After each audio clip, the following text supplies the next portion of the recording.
Hello again, it's Tom here and welcome back to Magic Woodworking. So today I'm looking at two big boy drills. Firstly we got the DeWalt 54 Flex Volt SDS hammer action, supplied to me by my buddy Jim, and I've been off buying things again. I purchased myself the new Makita 36 volt SDS hammer action drill and thought, I know, let's put the two together and see which one comes out on top. So if that's something you'd like to see, stay right there and let's have a look at this together.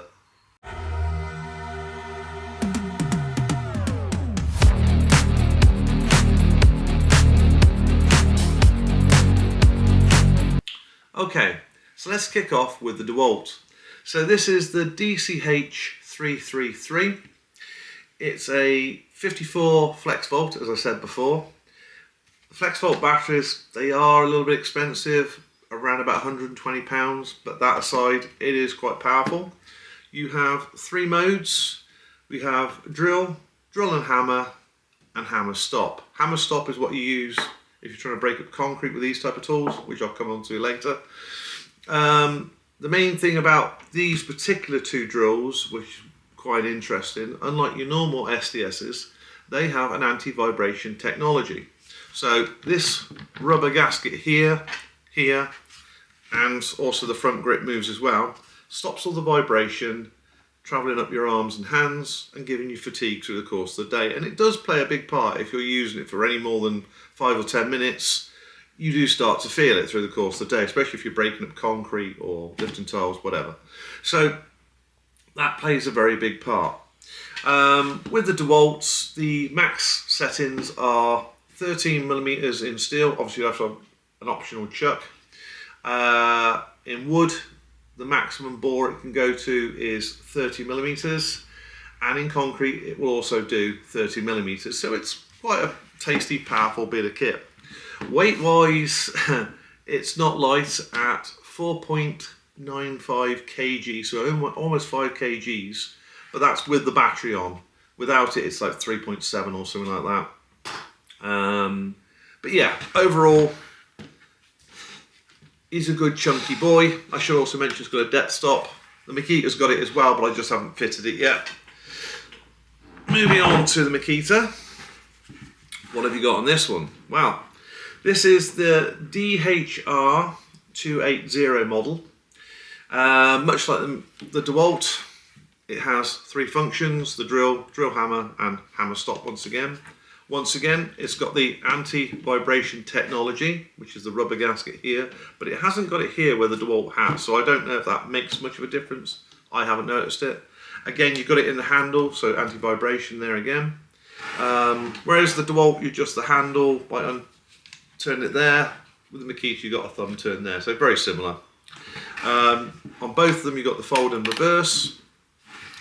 The Makita, you have got a clip for hanging over like joists or whatever. It's there. I don't think it's particularly useful. You've got two 18 volt standard Makita batteries, which are rather firm to get in and out, I will say. Variable speed on this one, which the DeWalt hasn't got. And it is a fraction lighter at 4.7 kg. The capacities, much like the DeWalt, were very, very similar. 13mm in steel. Once again, you have to have an additional chuck. In wood, it is 32mm, so slightly more. But in concrete, it's slightly less at 26mm. So we're talking a couple of millimeters on the pair. There's no real deal breaker in that. Where there is a bit of a deal breaker, that's being 279.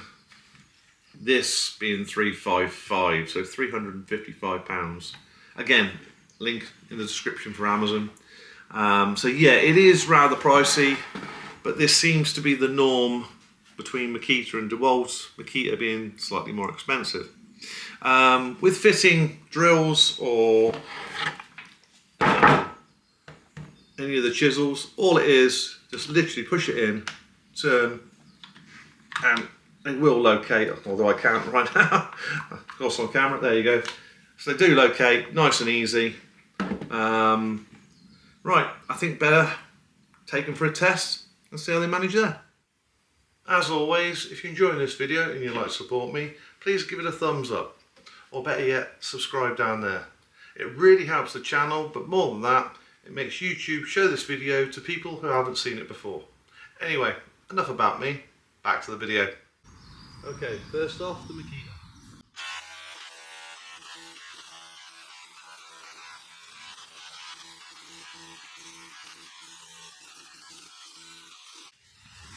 Now the DeWalt.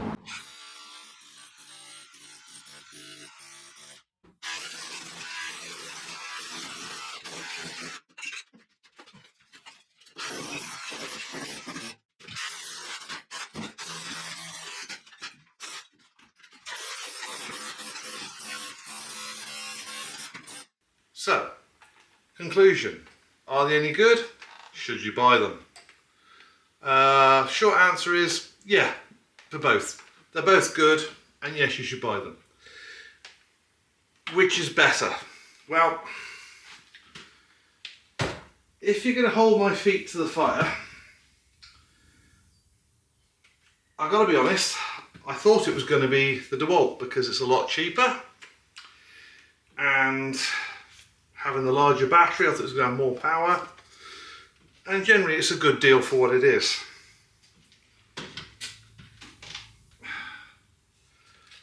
But I'm genuinely shocked because this seems to have a little bit more power. And when I say a little bit, not masses, like 15-20% more. It just seems to remove, especially the rendering, the concrete rendering, a bit easier than the DeWalt. Now I will say that's a slightly blunter bit, but even so, this just seemed to power through it better. You probably saw it in the video. Only problem is obviously being the sheer cost. At $355 it is expensive. So which should you buy? Well, that's plain and simple up to you. Obviously it's probably going to come down to whatever platform you've got. If you've got the Makita batteries, you're probably going to buy the Makita and vice versa. And I say that cost does play a big part. But me personally, if they were the same price side by side, I'd have to be honest and say that the Makita is slightly better. And that's not because I'm a Makita fanboy and I'm not being paid by either of them. This is completely unbiased. I'm not being paid by anyone. The Makita, for me, is the slightly better tool. Anyway, on that, hope you enjoyed it, and I'll catch you in the next one. Thanks, bye-bye.